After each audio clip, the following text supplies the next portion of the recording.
Marlon Brando finally reveals the truth about his feud with Clark Gable. The truth behind the famous mutiny on the Bounty 1935 feud has emerged as Marlon Brando reveals his rocky relationship with Clark Gable. During Hollywood's golden era, Gable dominated the box office. His 60-plus movies pulled in an incredible $500,000 from eager audiences. Women across America still considered him Hollywood's biggest sex symbol and the most popular male actor in 1955. Brando brought a completely different energy to the screen. His raw portrayal of Stanley Kowalski captivated viewers with muscular showmanship and method acting techniques. Their contrasting styles sparked the legendary conflict. Gable's star power never dimmed. He stayed in the top 10 box office rankings for 16 years, from 1932 to 1955. His savvy 10% gross earnings deal earned him nearly $1 million from just 2 films. The full story can now be told about these cinema giants and the explosive moment old Hollywood collided with the new generation on set. Brando breaks. Silence on Gable feud. Marlon Brando's personal thoughts about his rocky relationship with Clark Gable during Mutiny on the Bounty have finally come to light. These new details give us a rare look at one of Hollywood's most talked about backstage conflicts between two acting giants from different times. Why Brando waited decades to speak. Brando managed to keep quiet about his relationships with other actors throughout his career. He was particularly silent about the tension on the Mutiny on the Bounty 1935 set. Several factors shaped how he wanted people to remember his Hollywood years. Brando's mixed feelings about fame and the entertainment world made him shy away from talking about conflicts on set. He often challenged Hollywood's traditional ways and wanted his work to stand on its own merit, rather than get involved in public arguments that might hurt his artistic legacy. There's another reason for his silence: professional respect. Even though Brando belonged to a new wave of method actors who worked differently than stars like Gable, he knew Gable's value to cinema history.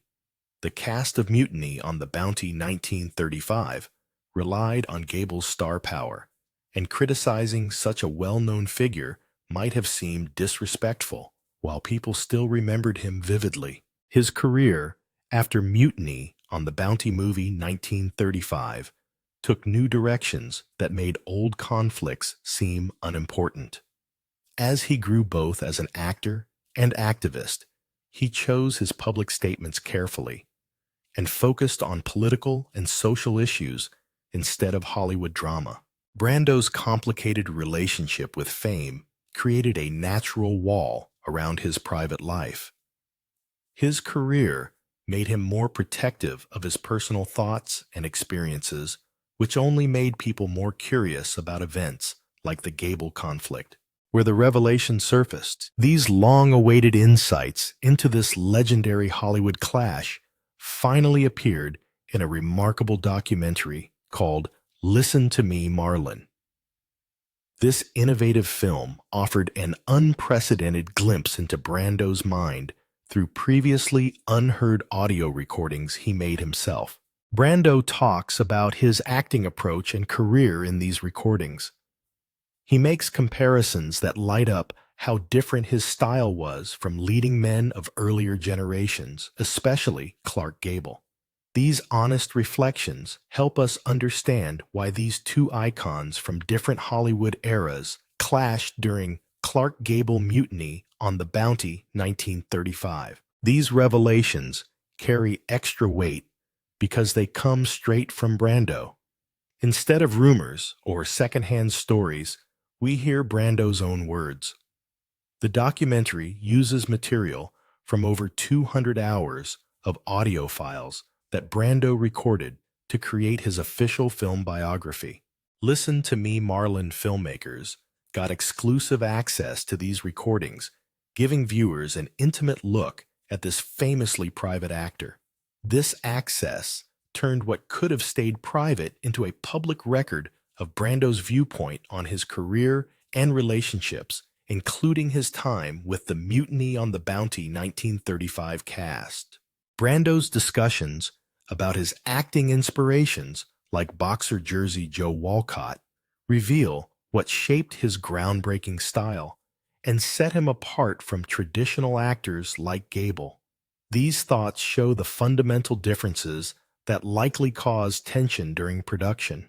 The documentary serves as both a platform for Brando's revelations and evidence of his complex relationship with his legacy. Recording his thoughts, instead of giving traditional interviews, let Brando control his story while creating a record that would eventually show us what really happened between him and Clark Gable. What sparked tension on the Mutiny on the Bounty set? The 1962 Mutiny on the Bounty remake's production turned into chaos quickly. This created one of Hollywood's most troubled shoots. The original Mutiny on the Bounty 1935 had smooth filming, but this production showed how clashing artistic visions and personalities could wreck a major studio project. Clashing egos during production. Marlon Brando's unprecedented control over the filmmaking process sent the 1962 production into disarray. Carol Reed was the original choice to direct, but veteran filmmaker Louis Milestone ended up with the job. Brando's growing influence on set left Milestone largely sidelined. Milestone found that there was only one 7-minute scene completed after months of work when he joined the production. This shocking fact set the stage for what became an increasingly broken production environment. Brando's take on Fletcher Christian was nothing like Clark Gable's portrayal in Clark Gable Mutiny on the Bounty 1935. Brando said, "I had seen the 1935 version of Mutiny on the Bounty and was impressed with the performance of Charles Laughton, but not with that of Clark Gable as Fletcher Christian. He didn't even bother to speak with an English accent." His choice to reject Gable's portrayal showed his plan to completely reimagine the character. The problems went beyond artistic differences. Brando showed up late to set and caused problems during filming. His conflicts with fellow actor Richard Harris spread through the entire production, creating a hostile atmosphere. Script issues made these personal tensions worse. The team constantly rewrote the script, and Brando often made up his own dialogue. Charles Lederer worked on script changes with Brando every morning. This delayed shooting until afternoon and drove up costs. Brando's influence reached into directing decisions too. Milestone later said, if Brando did not like something, he would just stand in front of the camera and not act. He thought only of himself. This power to veto scenes broke down the traditional production chain of command. Milestone described it as like being in a hurricane on a rudderless ship without a captain. Behind-the-scenes accounts from crew. Louis Milestone's testimony gives us the most detailed behind-the-scenes look at the troubled production. For his first 2 weeks on the film, Brando behaved himself, and I got a lot of stuff done, Milestone said optimistically. In spite of that, this peaceful time didn't last. The trouble started after the first 2 weeks, Milestone remembered. The producer made a number of promises to Marlon Brando, which he couldn't keep. It was an impossible situation, because right or wrong, the man simply took charge of everything. Many logistical challenges made personal tensions worse. The Bounty's replica caught fire on its way to Tahiti, which caused big delays. On top of that, it cost much more to film in such a remote location. The final budget was $10 million more than planned. The whole ordeal became even worse when a Tahitian crew member died while filming a difficult sea scene. This tragic event crushed the spirits of an already struggling team. Trevor Howard, who played Captain Bligh, called Brando rude and unprofessional. Their mutual dislike showed up in their scenes together. Robert Surtees, the cinematographer, had to follow Brando's instructions instead of the director's, which further broke down normal production rules. Milestone pointed to studio management as the main problem. The big trouble was lack of guts by management at Metro, lack of vision. When they realized there was so much trouble with the script, they should have stopped the whole damn production.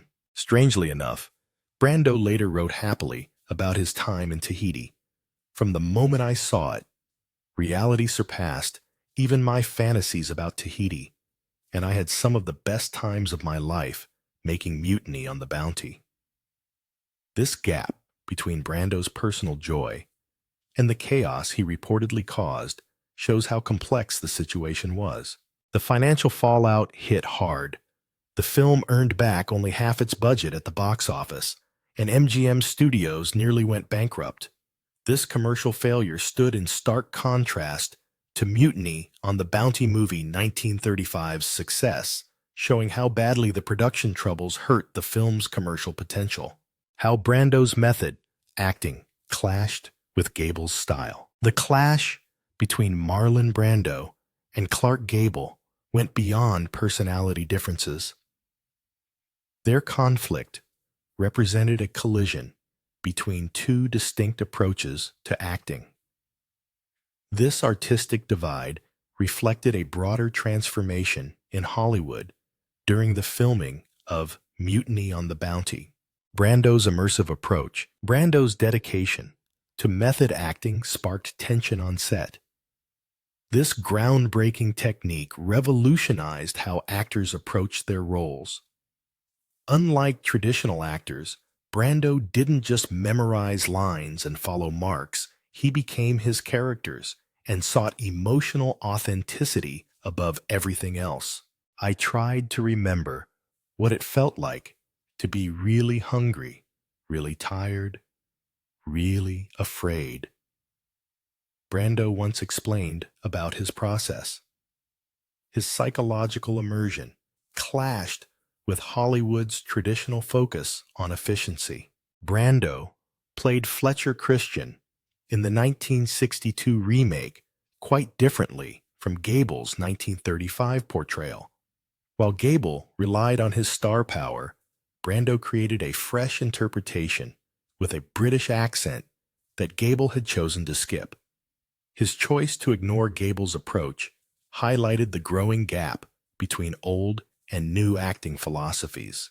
Brando's methods created practical challenges on set. He often questioned the script proposed changes and delved deep into character motivations. These actions extended shooting schedules significantly. Cast members used to Hollywood's traditional efficient filmmaking saw his constant experimentation as disruptive rather than innovative. Directors from this era noted Brando's focus on psychological authenticity often delayed production schedules. His emphasis on artistic process over practical needs marked a clear break from established studio practices, the system where Gable had found success. Gable's traditional Hollywood technique. Clark Gable embodied the studio system's approach to stardom and performance. Throughout his career, including the 1935 Mutiny on the Bounty, he delivered consistent performances with clear diction and polished technique. He connected with audiences through reliability rather than psychological transformation. The audience doesn't want to see Clark Gable act by a MGM executive, reportedly told directors. They want to see Clark Gable be Clark Gable. This philosophy shaped Gable's entire approach to acting, quite opposite to Brando's shape-shifting performances. Gable's Fletcher Christian in the 1935 version showed his trademark confidence and masculinity.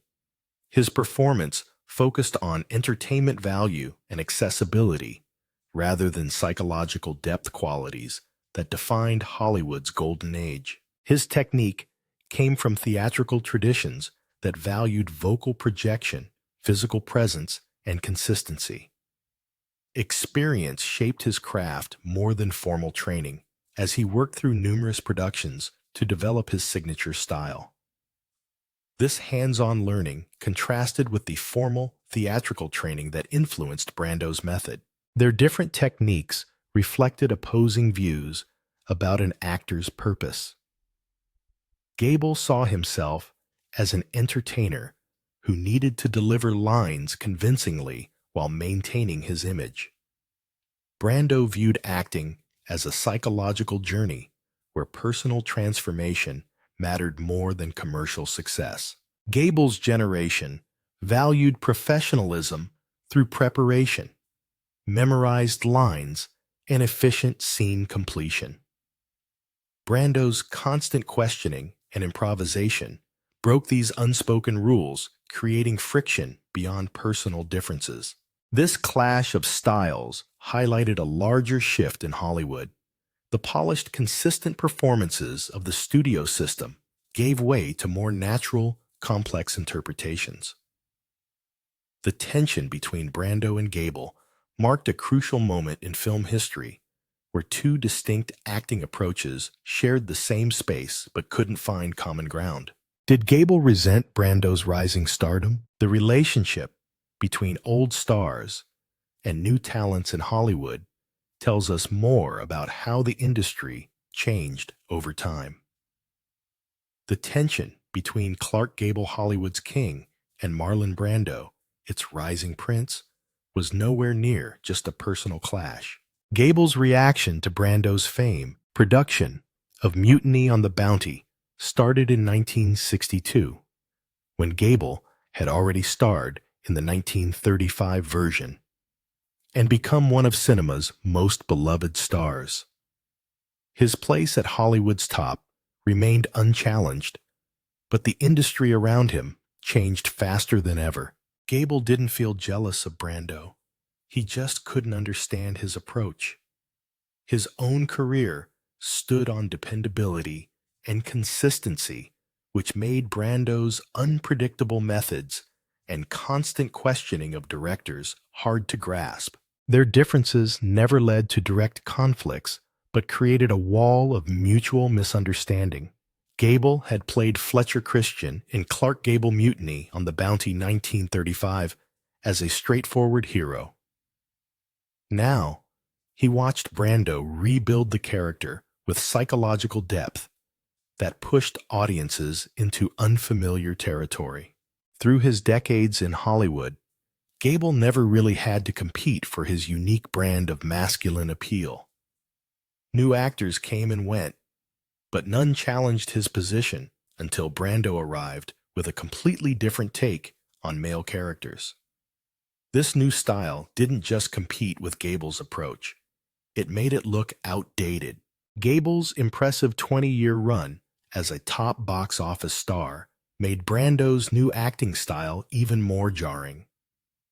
Yet even when Brando's star power peaked, Gable managed to keep his dignity and rarely spoke about their differences.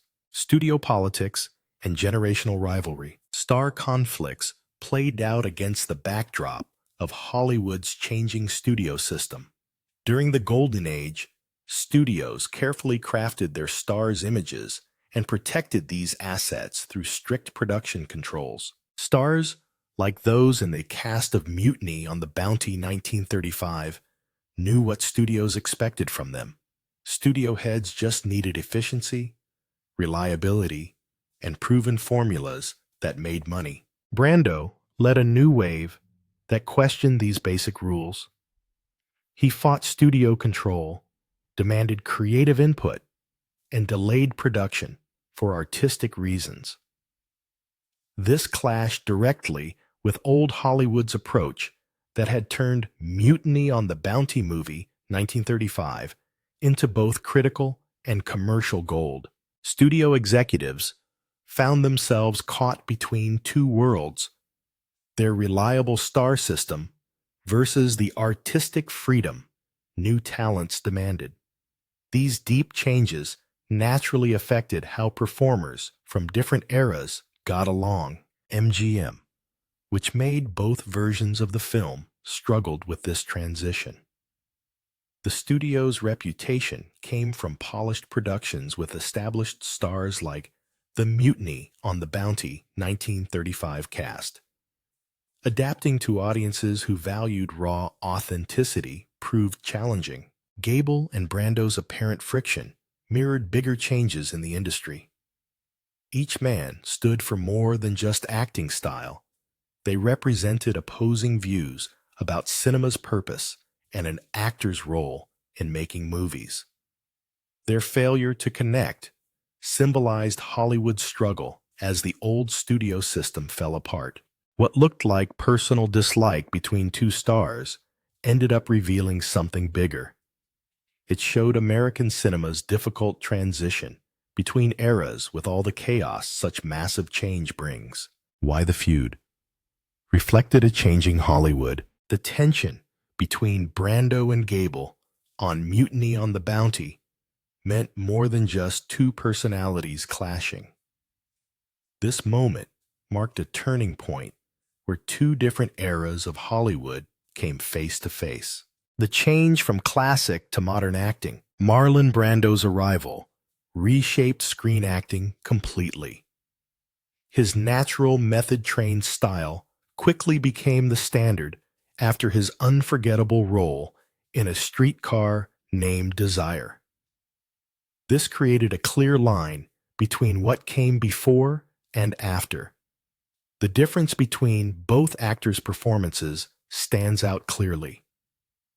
Brando's approach was worlds apart from the theatrical, sometimes overblown performances common among Golden Age actors, like those in Mutiny on the Bounty, 1935. The change showed two opposing views about an actor's craft. Brando drew from the Stanislavski system, which valued emotional truth over theatrical tradition. The cast of Mutiny on the Bounty 1935 gave polished, steady performances that focused on clear speech and stage presence. Brando, however, searched for psychological truth through deep immersion. This gap between technique and spontaneity created a divide between acting generations that couldn't be bridged. Edward Norton later observed that Brando had such an enormous influence on the psychology of men in America. He so rewrote the idea of what it was, what it could be. It was like what Bob Dylan did in The Culture. It just rewrote the game. Norton added that Brando changed the idea of the type of person male actors wanted to be. They wanted to be visceral, not polished. They wanted to be masculine. They wanted to be intense. Not everyone welcomed this change. Many fans of the Clark Gable Mutiny on the Bounty 1935 style saw Brando's approach as unprofessional or crude, with his unclear speech, sweaty presence, and raw sexuality.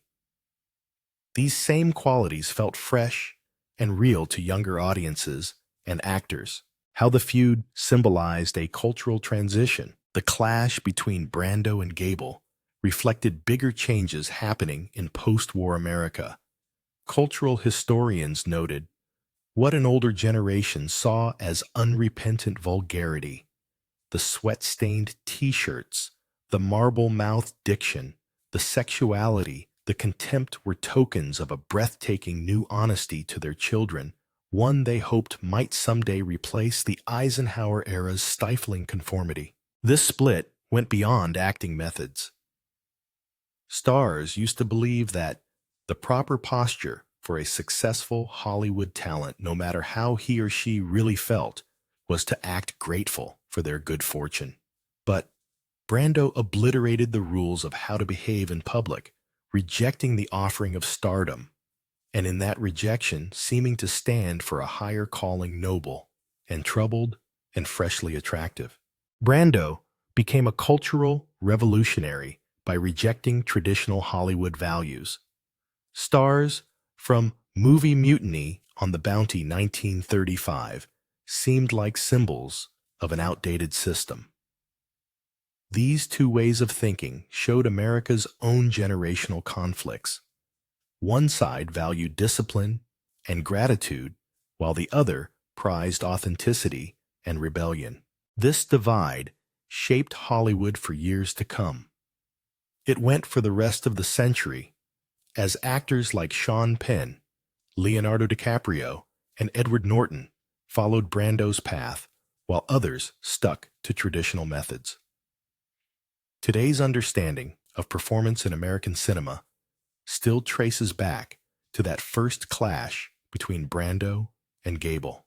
What the cast of Mutiny on the Bounty 1935 said about the conflict. The classic Mutiny on the Bounty 1935 production had hidden tensions that few acknowledged publicly.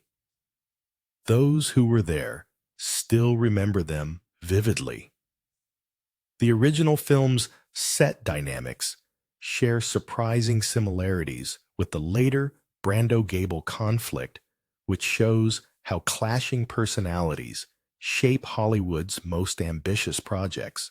Recollections from supporting actors. The cast of Mutiny on the Bounty 1935 saw the tension between the film's stars up close. Clark Gable and Charles Laughton grew increasingly hostile toward each other throughout production. Their different approaches to performance caused this friction. Laughton took an intense, methodical approach to preparation. He tracked down the exact tailor company that made the real Captain Bligh's clothing and uniform and had it fitted precisely. He studied Bligh's personal journal to grasp the character's psychological motivations. Trevor Howard, who worked with Laughton, noted that Laughton's preparation created a villain that encapsulates the drama, horror, and evil that you see in such villains like Darth Vader, HAL 9000, and Heath Ledger's Joker. This deep dive into character work stood in stark contrast to Gable's straightforward style. Franchot Tone's portrayal of Midshipman Roger Byam bridged the gap between the stars. His background as an American actor with stage training helped him connect with both Gable's charismatic style and Laughton's detailed character work. His powerful speech at his court-martial defending ordinary British seamen showed how supporting players could shine despite the lead's tension. Dudley Digges became a fan favorite as the ship's surgeon, Mr. Bacchus. His character brought much-needed relief from Laughton's harsh Bligh. A reviewer said, "At the drop of a shilling, he'll tell you how he's lost his leg." Outrageous, humorous, and a kindly man who softens the blows of Laughton's harsh discipline.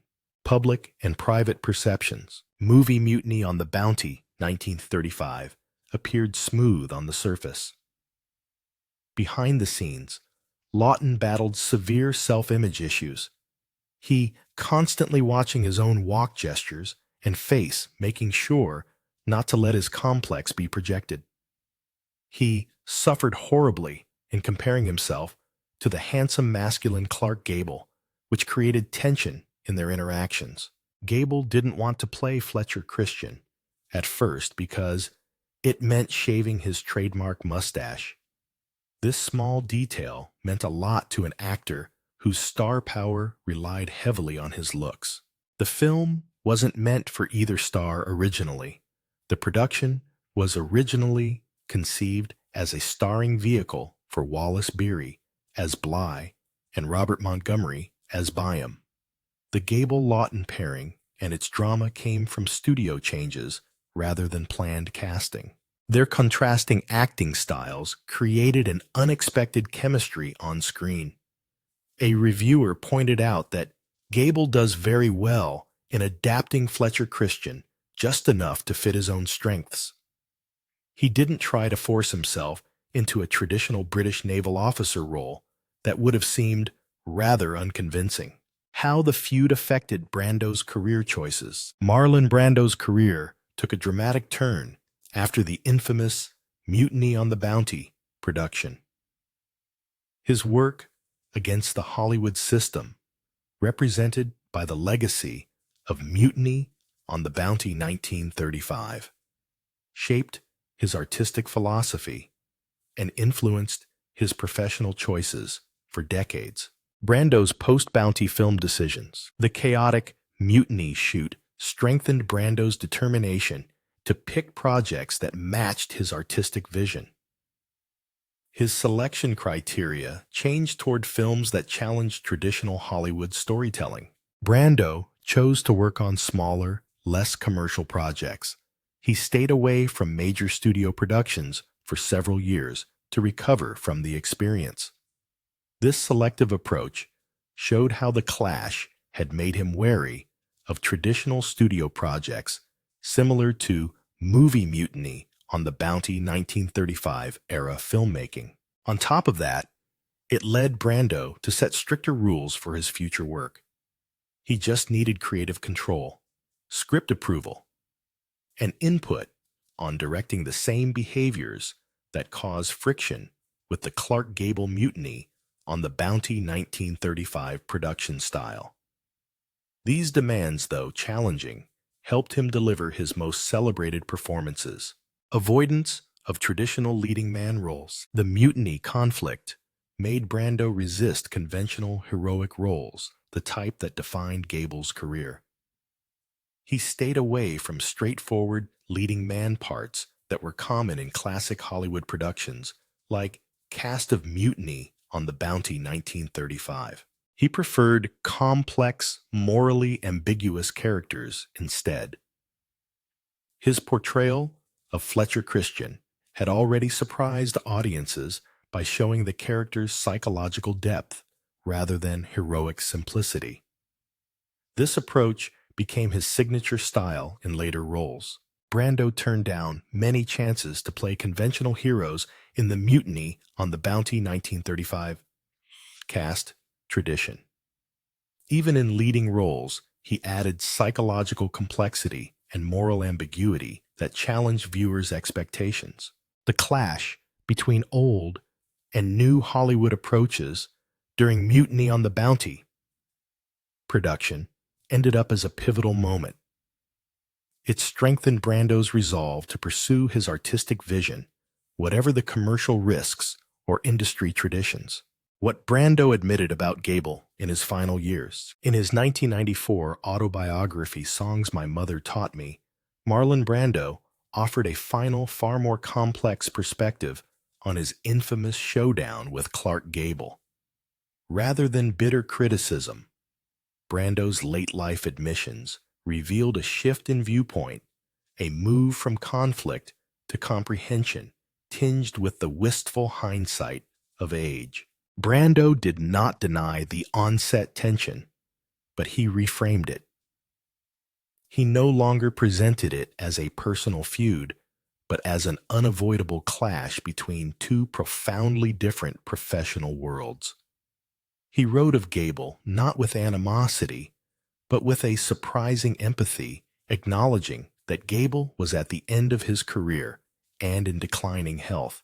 In his memoir, Brando described Gable as a sick man whose heart was failing him during the grueling production. This detail casts the onset difficulties in a sobering new light. Brando suggested that what might have been perceived as stubbornness or a lack of cooperation from Gable was likely connected to his failing health. Brando acknowledged that Gable was simply a product of his time, a consummate professional from the old studio system who was used to coming to work, doing his job, and going home. In Brando's later view, this wasn't laziness, but the ingrained discipline of a system that Brando himself was actively trying to dismantle. This admission showed that Brando finally understood they were playing two different games on the same set. Brando's final words on Gable were not of resentment, but of a complex, almost melancholy understanding. He seemed to recognize that he had been pitted against a legend at the end of his reign and ultimately his life. He admitted that much of his own on-set behavior was a deliberate challenge to the Hollywood order that Gable represented. The conflict he implied was with the idea of Clark Gable as much as it was with the man himself. He expressed a sense of regret that the production had been so difficult for Gable in what would be his final screen performance. He acknowledged Gable's